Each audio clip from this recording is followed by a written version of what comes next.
Gonzalo Monroy, muy buenas noches, ¿cómo estás? Muy bien, Jaime. Te agradezco mucho que hayas venido. Eres especialista en cuestiones energéticas. Así es. Tienes 19 años en este negocio y aparte tienes una consultoría. Así. Te dedicas a cuestiones como estratégicas.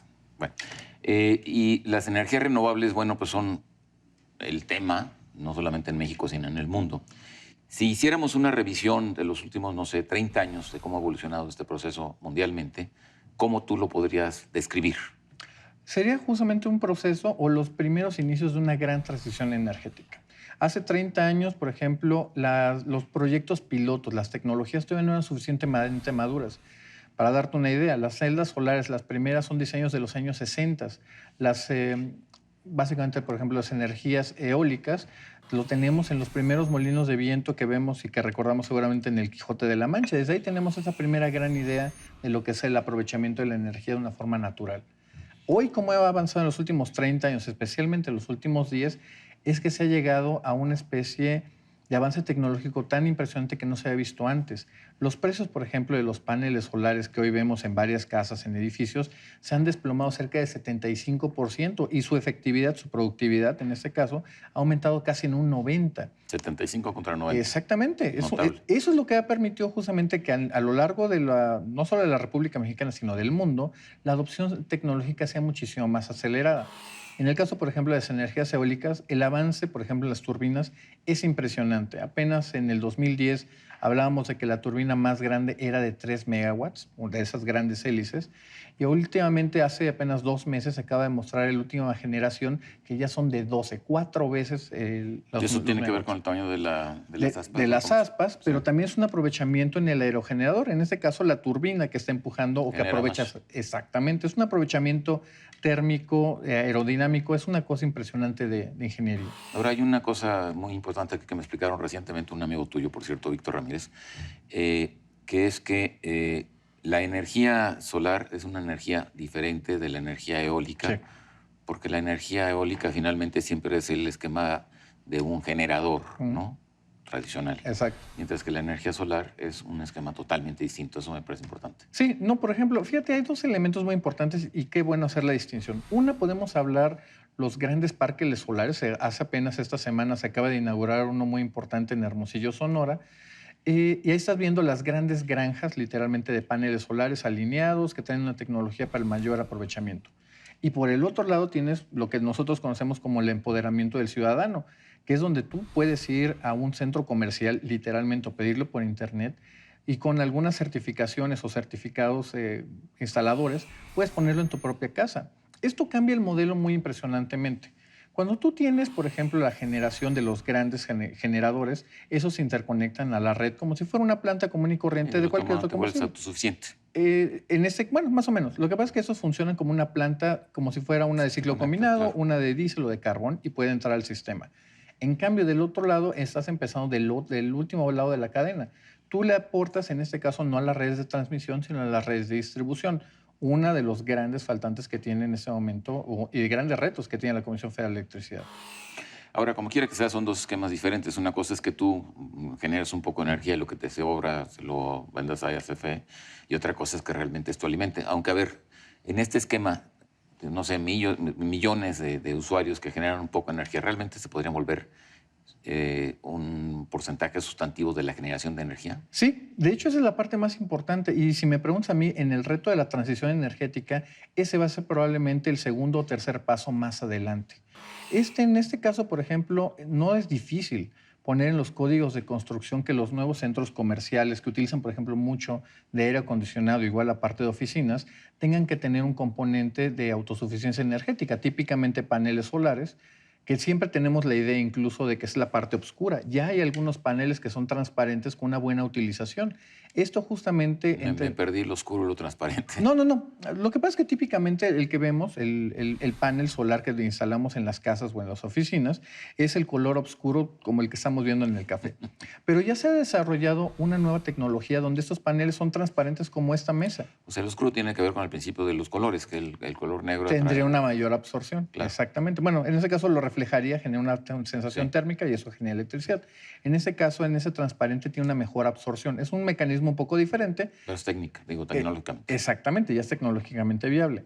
¿Qué termina pasando? Los nuevos códigos de construcción en ciudades, principalmente, que son los consumidores de energía, pueden justamente empezar a generar. ¿Dónde está el efecto? Porque ese es un efecto, llamémoslo un efecto de liliputense, de enanos. Tú vas generando a poca escala, pero cuando tú vas sumando de que X edificio más X casa más X Eso más una gran unidad, cantidad. empieza a ser una cantidad bastante considerable que eso, en este caso, en el caso mexicano, puede evitar que un privado o la CFE construya una nueva planta eléctrica.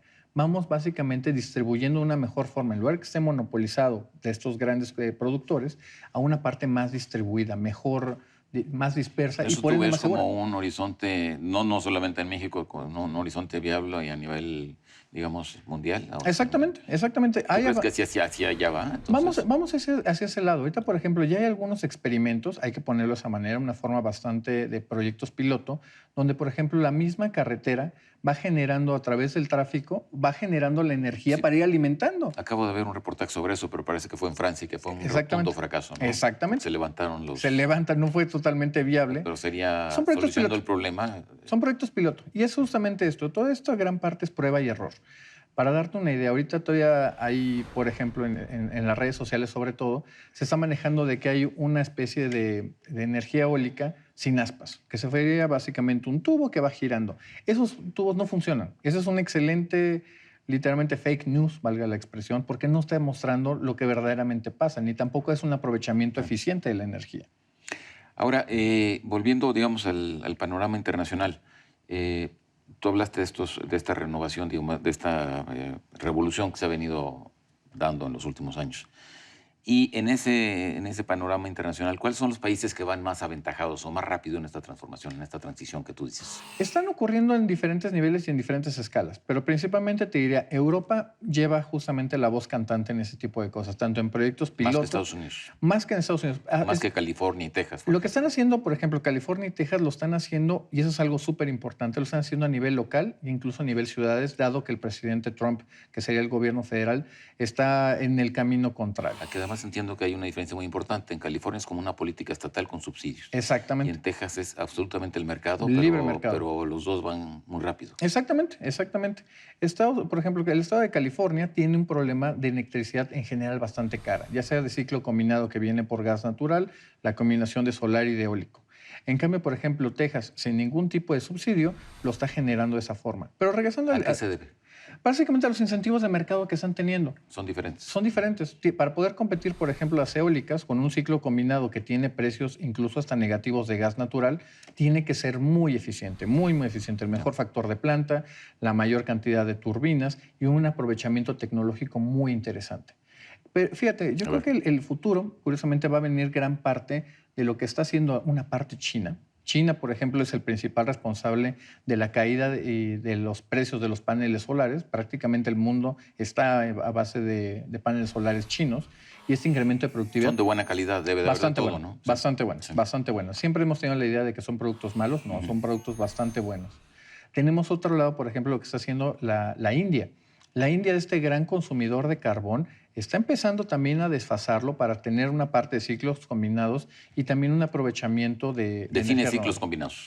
El ciclo combinado es una planta eléctrica, básicamente alimentada por gas natural, para poderlo quemar de una forma constante e eficiente, que tiene unos niveles de utilización aproximadamente del 97-98%, los que tenemos, por ejemplo, aquí en México. Estos, a diferencia, por ejemplo, de una planta normal. Ese es un ciclo. ¿Y el otro ciclo cuál es el otro ciclo? El otro ciclo puede ser ya sea vapor, que es lo que se genera, o bien puede llegar a ser diésel combustóleo, que son las plantas que también, todavía las plantas más viejitas que tenemos en México, son precisamente esas. O sea, el ciclo combinado quiere decir que tiene dos motores. Exacto. No, dos, básicamente los mismos motores, una alimentación diferente. Sí. Dual, digámoslo de esa manera. Sí, perdón. Pero entonces esa alimentación puede ser o gas natural o... Diésel combustóleo. Ya. Y es mucho más barato que, bueno, el gas natural, sin duda. El gas natural, exactamente. Porque del otro lado se bajan las Pero eficiencias. entonces, y en ese son sentido, más habría caras. como una especie de tendencia que el gas natural desplazara a los otros combustibles. ¿Qué es lo que ha estado pasando? Exactamente lo que acabas de decir es exactamente el ciclo que hemos visto en los últimos 10 años.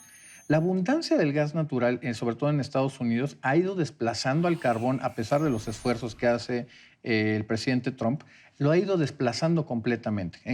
Para darte un ejemplo, Texas, este julio apenas, acaba de ser el primer mes donde no han quemado un solo gramo de carbón. Ahora, pues todo depende de la oferta y la demanda. Tú eres economista. Exactamente. Ahorita hay esa oferta, pero ¿qué garantiza que la oferta de gas va a ser tan barata y tan abundante siempre? Nada, ¿o sí? Sí, no, afortunadamente sí. Lo que pasa es que ahorita toda esta revolución que está ocurriendo literalmente de las lutitas, lo que ha hecho que Estados Unidos sea el mayor productor... El fracking. El fracking, exactamente. Lo que ha llevado que Estados Unidos sea el mayor productor de petróleo y el segundo más importante de gas en el mundo. Okay. Esa abundancia, de la cual también México la comparte, pero por otras razones no la estamos desarrollando, aquí también se puede hacer. Y eso ahí donde te puedo adelantar de que todavía estamos en un océano literalmente de hidrocarburos. Estamos viviendo una época dorada de los hidrocarburos. ¿Te refieres fundamentalmente al gas o incluye el petróleo? En general, al petróleo y al gas natural. Estamos viviendo la técnica presente del fracking. Lugares que antes eran inaccesibles de recursos, hoy están por prácticamente todo el mundo. Toda la parte de Tamaulipas, por ejemplo, en el caso de México. Coahuila, Nuevo León, que Chihuahua. Es justamente lo que colinda con Texas. Pero más importante, esa es una parte, pero la parte probablemente la más interesante, sur de Tamaulipas, Veracruz, esa es probablemente la que puede ser esa gran cuenca petrolera que todavía no hemos terminado de explorar y de desarrollar. Muy interesante. Ahora vamos a otro tema. Me lo mencionaste antes de empezar el programa. Las energías renovables, bueno, la eólica, la solar, pues han venido ganando importancia. Correcto. Pero según tú, esto no va a ser nunca un esquema que nos va a permitir ser completamente verdes. Es decir, la humanidad nunca se va a poder realmente abastecer de energía exclusivamente por medios solares o eólicos. Exactamente. Esa creo que es una de las cosas más fundamentales que hay que explicarle a la gente. Ahorita, por ejemplo, el mix, voy a tomar el ejemplo más cercano que es el de México. México tiene la meta de que para el 2050 el 50% de su generación eléctrica va a venir por energías renovables. Esto no significa, por ejemplo, que vamos a tener ahora todos nuestros autos van a ser eléctricos. Lo platicamos otra vez, fuera del aire, todos los problemas de diseño que traen principalmente este tipo de automóviles. Pero más allá de los autos, o sea, esto nunca va a ser posible. Difícilmente. ¿Por qué? Porque tenemos que rediseñar en todo caso toda nuestra cultura de consumo. El petróleo no solamente es para sacar gasolina o diésel, también nos da, por ejemplo, los derivados que son las gasolinas, bueno, los plásticos, los necesitamos esencialmente, medicinas, lo necesitamos para nuestros lápices. A ver, pero como decía Keynes, en el largo plazo todos estaremos muertos, pero si miramos a largo plazo, digamos en, no sé, 100 años, ¿es imaginable o no es imaginable que las energías renovables sean las principales satisfactoras de esta necesidad? Es muy posible, pero es muy posible en un término de que hay cosas muy importantes que hay que ir resolviendo y te lo voy a poner en un tema muy específico que es el tema, no voy a decir de moda, pero es el mayor reto que se ve hoy. Justamente la parte de las baterías, el almacenamiento. Al día de hoy, salvo algunos proyectos que están, por ejemplo, en Australia, no tenemos un almacenamiento. La energía, a final de cuentas, es un flujo. Y hasta hace 10 años no la podías almacenar, salvo unas cosas muy chicas. El almacenamiento es la piedra de toque de este asunto. Exactamente. Se nos acabó el tiempo. Cuando resolvamos eso, podemos llegar a esa parte. Con eso cerramos. Muchas gracias. Jaime, muchísimas gracias. En Contexto, buenas noches. Hasta la próxima semana.